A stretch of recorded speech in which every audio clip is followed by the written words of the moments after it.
Box joints are a very fast and very strong way to join two pieces of stock in a 90-degree corner. But since I use my EB3 for everything these days, maintaining separate jigs for making box joints didn't seem logical. So I made this box joint adapter to easily attach to my EB3. It's based on the sacrificial extension for the EB3 that we showed you in a previous video. I simply attached an oversized face to it to support the parts that are being box jointed. With the extension mounted to the EB3, I set the face in place and marked the back for where the glue should go. The face on mine is 6 by 12, but it can be whatever size you need it to be. The traced outline shows me where the glue should go, and I drew a stop line about 1/2 inch from where the EB3 starts, to keep the glue from getting stuck to the fence.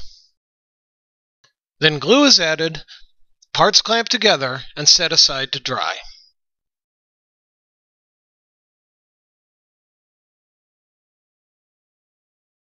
The index key is what makes a box joint jig work.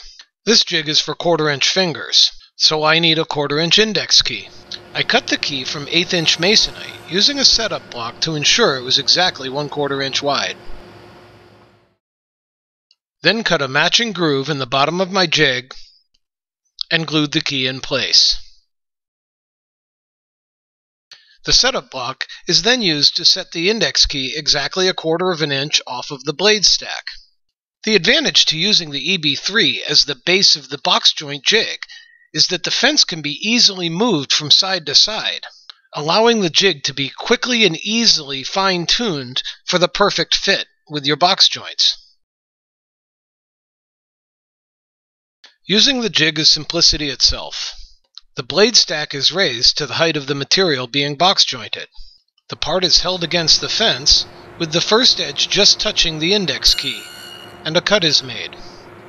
That cut is then placed over the index key, and the next one made. The process is repeated until you have finger joints cut all the way across your part. The fingers on the matching part need to be offset, so the first finger cut on the previous part is placed on the index pin to locate the first cut of the second part. The second part is then indexed across the jig, making cuts just as before.